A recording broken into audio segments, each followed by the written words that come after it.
Hola amigos de la pintura. Soy Roman Lapat y vamos con la tercera parte de este doble horneado de pintura que os va a encantar a todos, ¿eh?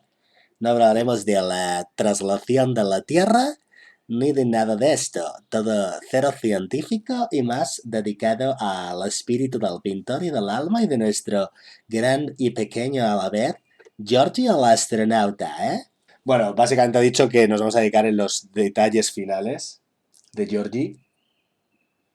Va a dedicarse a las últimas luces, que son las que van a definir con más blanco en la paleta. Ese es el último color que está utilizando. Y va a añadir un punto de blanco. Veis que realmente la transición está ya implícita en la paleta, porque las variaciones que va haciendo son mínimas. Fijaos qué poco varía la última luz con un punto de blanco y aún así sigue mezclando, que esto es una cosa que, fíjate, yo lo hago al contrario. Yo en la paleta hago transiciones mucho más extremas y luego refino hacia abajo. O sea, digamos, hago saltos más bruscos y luego refino. Él no, él va haciendo una progresión mucho más sutil de la propia paleta, que oye, a lo mejor es más sencillo de trabajar así. Y veis que va a hacer trazadas con la punta laterales, enfocando donde deja el pigmento en la zona de máxima luz.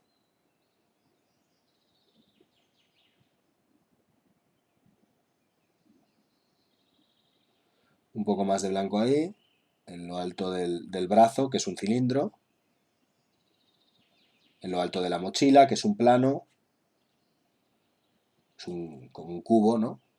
En esos microplanos que salen de los laterales, potencia la parte de arriba del casco. La verdad es que el casco le ha quedado una volumetría muy bonita y además es bastante convincente la tonalidad. Si os fijáis, lo que en un principio parecía un gris muy amagentado, muy rosáceo, ya no parece esto, sino que se ha quedado ese color en las sombras y ahora sí que parece un traje blanco.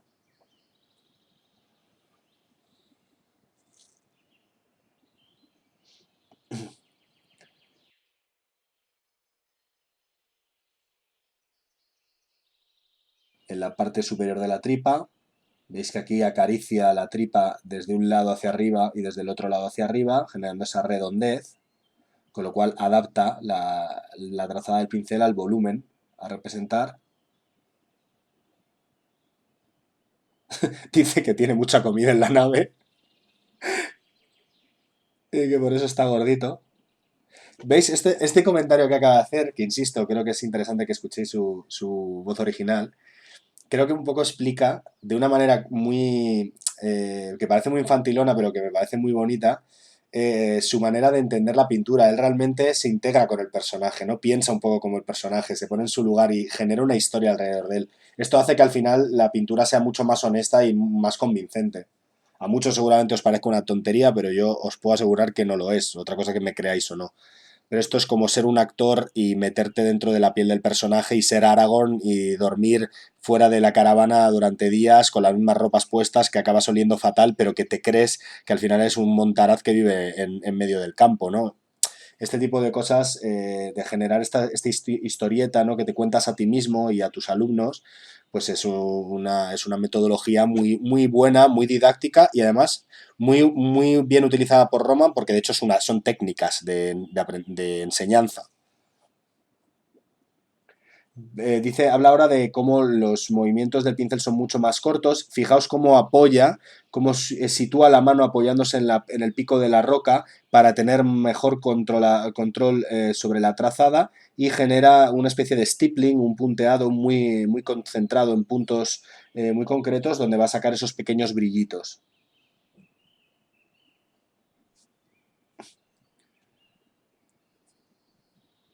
El último paso, el siguiente paso va a ser añadir blanco puro. Y lo voy a utilizar, pues por ejemplo, lo vais a ver aquí para las luces de los bordes, separar los distintos elementos del traje, los rebordes, las costuras. Y esto con la punta del pincel, que por cierto tiene muy buena punta. Me recuerda un poco a los Artisopus. Tiene esa forma tan afilada, este Broken Toad. Yo no los he probado, la verdad. No sé qué tal cargarán de pintura, pero bueno, para temas de punteado y trabajo con punta, pues me parece que van bastante bien. Tiene menos cuerpo que un Winsor & Newton.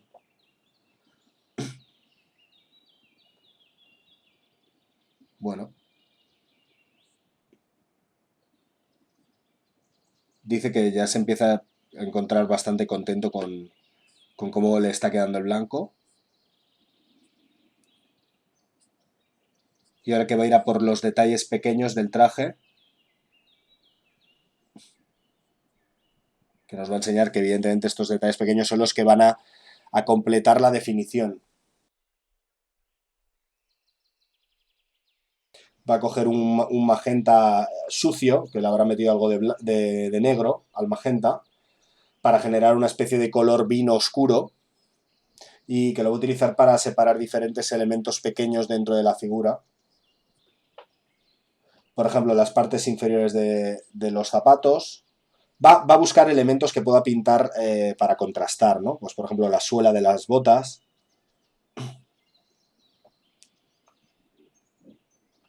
que lo que busca es generar una sensación más atractiva para el ojo en el que no todo es blanco, sino que tienes suficientes elementos dentro del traje, por muy pequeña que sea la figura, que te genera cierta definición. Esto es muy importante.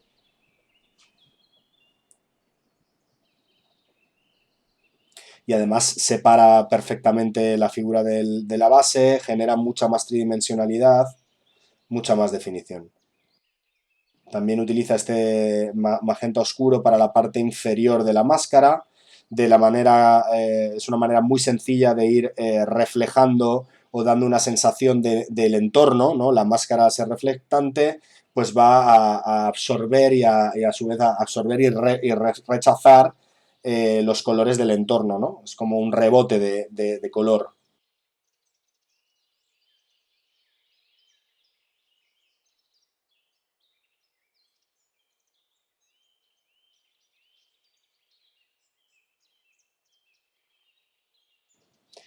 Yo, si fuera vosotros, no chuparía tanto los colores. Opinión personal. Son vicios que si los tienes cogidos son muy difíciles de... Pero está claro que a Roman los colores le encantan para desayunar. Dice que es muy importante el dedo.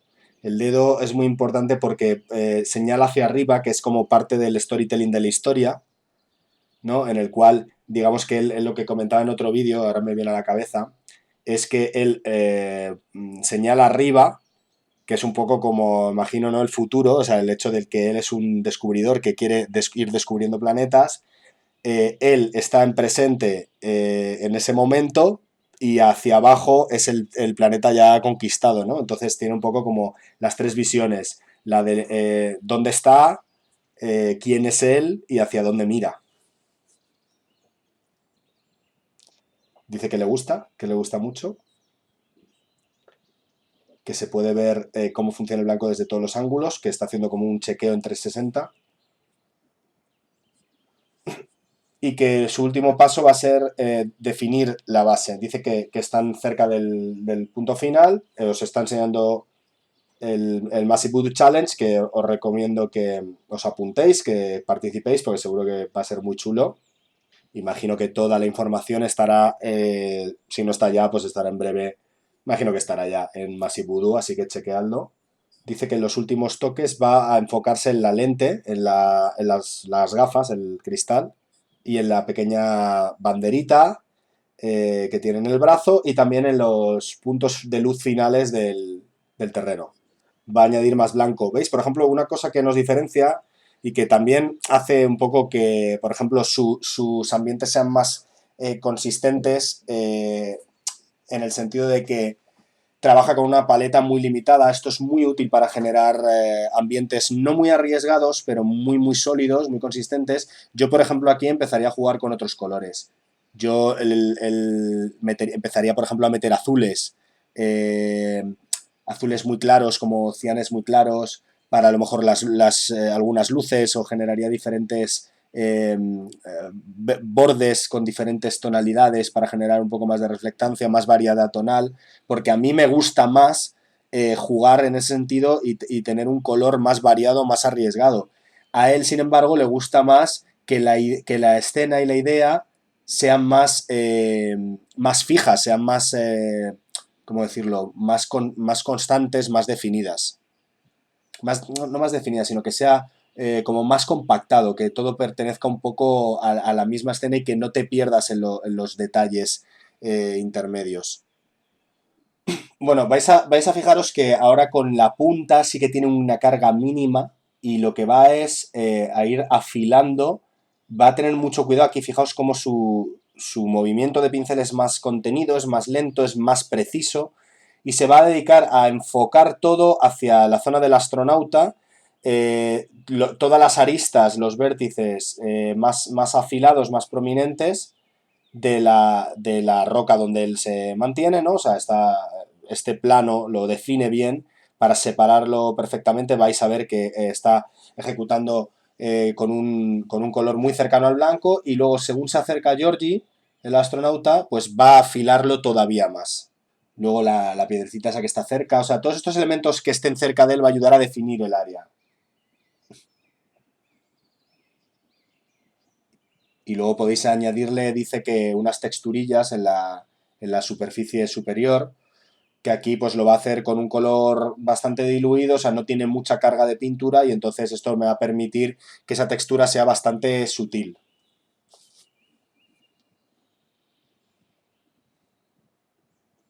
Y cada cierto tiempo vuelve a potenciar el blanco con una veladura en la zona del astronauta. Si os fijáis, siempre enfoca hacia el astronauta, siempre.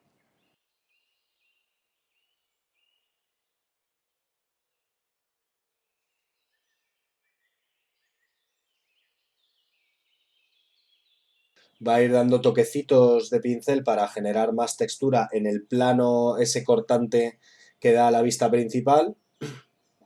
La verdad es que consigue una variación tonal muy sutil que, digamos que a mi gusto de pintura es demasiado sutil, muy plano para pintar por mí, ¿eh? O sea, yo sería más agresivo, me pediría el cuerpo ser más agresivo, pero la realidad es que queda muy bonito, o sea, funciona muy bien y vamos, a mí me encanta verlo, precisamente porque como el concepto es mucho más sutil que el mío, pues la verdad es que disfruto viendo cómo, digamos, cómo se controla, ¿no? O cómo se mantiene en ese perfil tan contenido o tan sutil.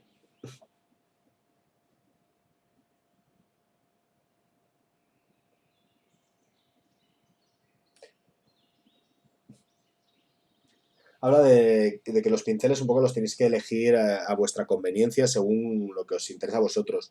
Muchos preguntáis que cuáles pinceles son los mejores y esto es un tema súper personal de qué os hace sentir cómodo a vosotros. De hecho, él trabaja con este pincel y yo no había trabajado nunca. Yo no me deshago de un Winsor & Newton, no soy capaz de pintar con otro o pintar a gusto. Fijaos qué interesante es toda la parte interior que parece casi como cristal, parece que está en Krypton, ¿no? Con esa zona que parece, no sé si es hielo, morado, cristal, es bastante interesante. Y ahora se va a poner con la máscara de cristal. Va a coger un punto del magenta y un punto de negro para generar la reflexión, el reflejo inferior de la máscara. La máscara es redondeada, es esférica y entonces en la parte de abajo va a coger un poco del ambiente, ¿no? Entonces le mete un punto también de cian y va a generar una especie de morado oscuro, bastante agrisado, ¿vale? Si veis que lo está balanceando, lo está equilibrando todo el rato, o sea, mete los dos colores y luego le mete un punto de negro para bajarle el valor, hacerlo más oscuro y hacerlo más gris, más sucio. Insisto, yo por ejemplo, que de verdad, por favor, ponedme en los comentarios, porque aquí los españoles tenéis no sé si una ventaja o un inconveniente, que es que tenéis un poco la visión de Roman y la mía a la vez, ¿no? No sé si esto os interesa o no. Seguro que muchos estaréis odiando que hable, pero otros seguramente lo valoréis. Yo, por ejemplo, aquí aplicaría un color mucho más potente porque me gustaría que el efecto de la máscara fuera más evidente y le daría más importancia. Él, sin embargo, lo mantiene todo dentro de un contexto general. en el cual la máscara es un elemento más al que si te fijas va a tener un reflejo y va a ser interesante, pero no va a captar tu atención desde el principio de una manera tan impactante. Las dos maneras son igual de buenas, todo depende de cuál sea el foco que tú quieras generar, ¿no? En mi caso, me pediría ese foco, en el caso de Roman lo mantiene todo como en un plano de lectura secundario, es decir, tú primero vas a ver el ambiente y vas a ver un poco la composición, el storytelling, que es lo que te está contando, y luego ya vas a encontrarte con estos elementos que ya son interesantes. Bueno, pues ahí depende de a qué prioridad le quieras dar a cada sabor de la pieza.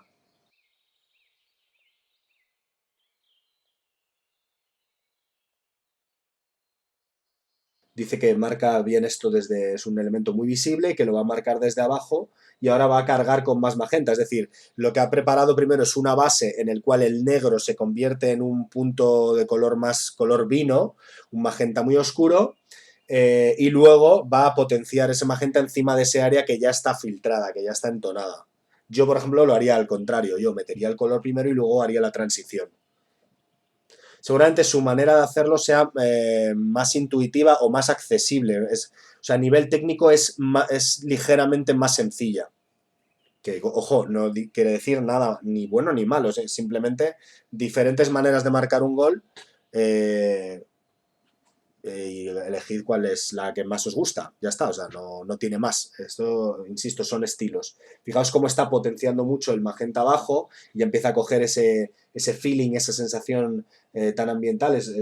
Va quedando muy bonito.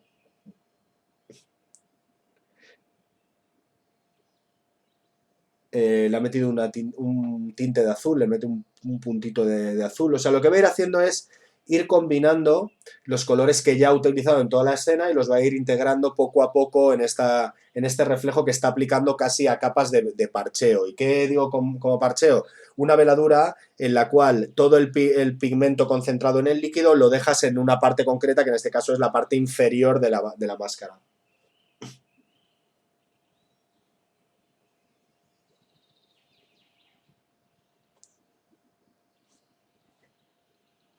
Va a coger un naranja amarillo, va a hacer un juego de complementarios, básicamente.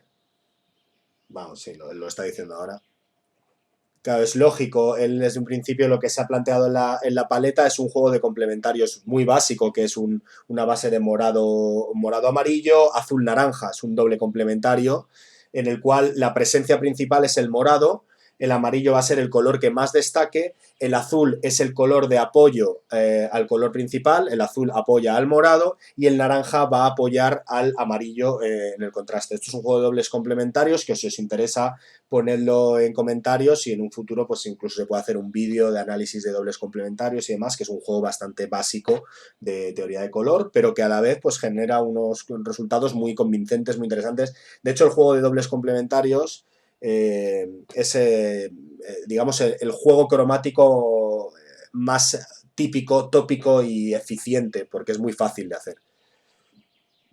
Y porque no necesitas medir tanto la tonalidad de cada color como si juegas, por ejemplo, a solo primario complementario, que te puede quedar o demasiado contrastado o demasiado poco contrastado si no eliges los tonos correctos. Aquí casi no hay fallo, o sea, es un juego muy típico que utilizan el 90% de los ilustradores. Y va a jugar con un punto del amarillo anaranjado para generar una luz en la parte superior del casco. Esto va a dar un punto de contraste muy bonito, muy interesante. Y lo aplica con la punta del pincel, va a ir generando como diferentes pequeñas formas, que no sé si se van a ver, que son como las formas estas que generan el cristal, o un poco parecido a lo que hacía Games Workshop con las joyas, si os acordáis, que era de las pocas cosas en las que se basaban en una observación de la realidad, ¿sabes? Y no es una crítica para nada, que a mí el estilo Games Workshop me gusta y me parece que estéticamente es muy bonito, ¿eh? Pero que es verdad que las joyas sí que se basaban en una manera de trabajar las gemas que tenía un sentido lógico, y sin embargo otros elementos no, porque por ejemplo las capas pues iluminan los filos y ya está, y eso no tiene ningún sentido, pero oye, es estético, de ahí nadie se puede meter porque es una cuestión estética. Roman aquí está generando esos brillitos, ya os digo, jugando con diferentes tonalidades del amarillo, el naranja y un punto de blanco. pasa es que es muy pequeño y casi ni se percibe, pero el color está ahí. Y ahora ha vuelto a coger blanco y lo que está haciendo es refinar los bordes de la máscara para definir todo mucho mejor. Y ahora va a la bandera. Dice que cree que es George de Japón, evidentemente. No creo que tenga nada que ver en modo irónico con que la bandera de Japón es la más fácil de hacer. No ha hecho la de. No ha hecho la de Estados Unidos, evidentemente, que en ese tamaño sería una locura. Entonces te hace la de Japón, que es blanco con un punto rojo. Bueno, pues yo os reto a que vosotros hagáis la de Sudáfrica, por ejemplo. Pero veis, este concepto que tiene, o sea, cómo simplifica, ¿no?, la decisión, yo hasta justificaría, bueno, la voy a hacer porque no sé qué. No, él dice, bueno, yo creo que es de Japón y ya está, ¿no? Y realmente le quita importancia. Y eso es lo que me flipa de Roman. Que cuando parece que todos buscamos la manera de complicar las cosas, él lo hace sencillo, funciona y ya está. Y a la siguiente. Porque lo que se trata es de generar más historias y para eso, ¿para qué perder el tiempo en cosas que son innecesarias? Que realmente pintar la bandera de Estados Unidos pues sería un lucimiento extremo, porque ese tamaño sería algo casi imposible de hacer, pero ¿de qué te sirve eso? ¿Va a aportar mucho la pieza, aparte de tener una mini foto puesta en Putty and Paint para que la gente diga, oh Dios mío, qué gafas de aumento tienes? Me explico, o sea, no tiene mucho sentido. Entonces él, pues directamente va a lo evidente, va a lo que sabe que funciona. Pues la bandera de Japón funciona, punto, la pongo aquí, ¿por qué no va a ser de Japón? Ya está, no tiene mayor importancia. Bueno, ahora ha cogido una tonalidad fluorescente, esto es un fucsia, fluorescente, y va a empezar a aplicar tonalidades. Los colores fluorescentes tienen una cualidad muy interesante, que es que generan una vibrancia especial del color, generan una intensidad muy especial del color. El problema que tienen es que no sabemos cómo se van a comportar de aquí a unos años, porque la luz les afecta negativamente, yo esta conversación la tuve con un químico y me dijo que me recomendaban utilizar colores fluorescentes, pero es verdad que para aplicar veladuras y que sean muy intensas y, digamos, yo lo llamo vibrancia de color, que es como, más que la intensidad del pigmento, es un poco esa sensación que te da de que ese color está más vivo que el mismo tono de otra marca o de otro tipo de pigmento, en este caso no fluorescente. Entonces, bueno, él lo está aplicando. Los colores fluorescentes en veladuras se aplican muy bien porque tienen cero cobertura, son colores que no cubren, de hecho es el mayor problema que tiene muchas veces, y entonces lo que va haciendo es que sobre un trabajo que ya está hecho de volumen, él aplica eh, este, estas variaciones tonales para darle más gracia, ganando saturación al fin, que es lo que está comentando ahora, que le gusta ganar saturación al final. Tiene mucho sentido porque él abusa mucho del blanco y entonces quema la pieza. ¿Qué es lo que hace? Como al quemar la pieza lo que sí que gana es el valor para generar el volumen, luego introduce el pigmento otra vez y varía esos últimos brillos, les mete más saturación. Bueno, pues es una manera inteligente de hacerlo. También lo está aplicando en los tonos medios y tonos en sombra del blanco para generarle todavía más sensación ambiental. O sea, es una manera muy eficiente de trabajar, la verdad. Es muy rápido y muy, muy eficiente. Y mira, pues la verdad es que me dan ganas de probar a hacer una cosa así, intentar controlarme para trabajar algo así, porque el resultado es evidente, ¿no? Está ahí.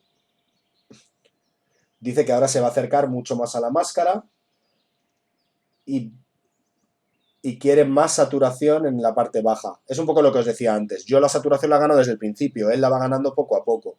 ¿Cuál es lo bueno de su manera, de su proceso? Pues que siempre tiene control, o sea, nunca se equivoca poco, digamos. Y bueno, pues la verdad es que la figura queda bastante, bastante interesante y bonita.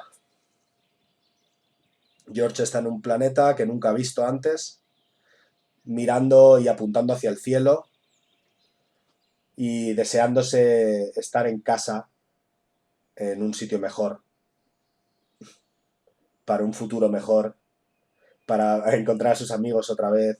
Mira, un vídeo muy bonito para este momento de aislamiento.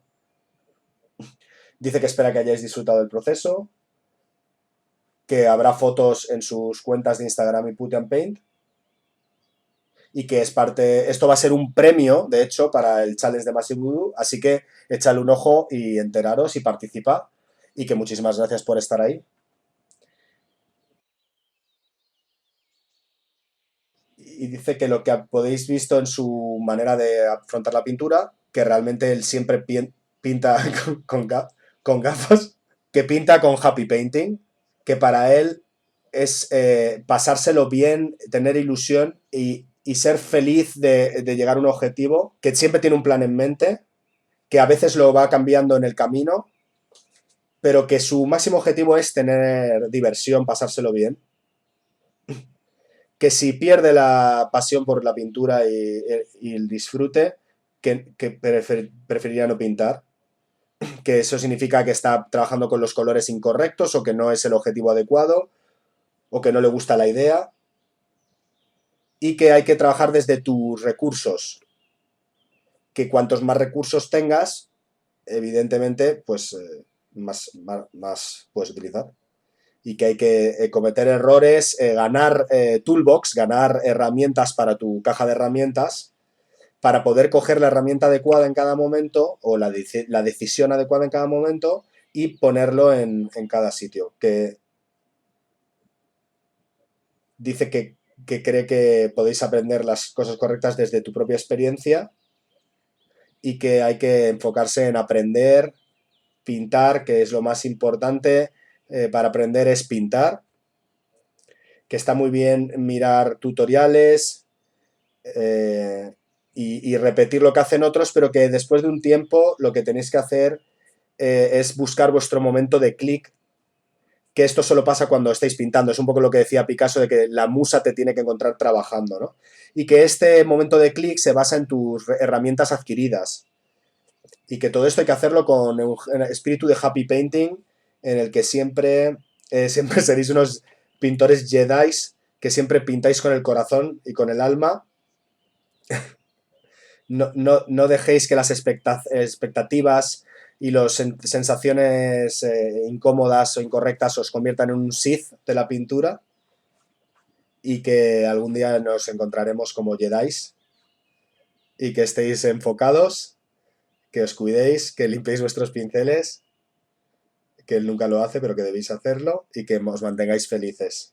Que ha sido un honor para él y un placer estar en la Miniatura Art Academy. Y para nosotros, Roma, muchas gracias por estar aquí. Ha sido un disfrute mirarte y observarte y doblarte y tenerte. Y que bueno, que aquí tenéis a George el astronauta que os dice adiós. Bye, bye, bye, os deseo lo mejor. Por favor, rescatadme de este precioso planeta morado. Y que hay que pintar la firma, evidentemente. Bye, bye. Hasta la próxima.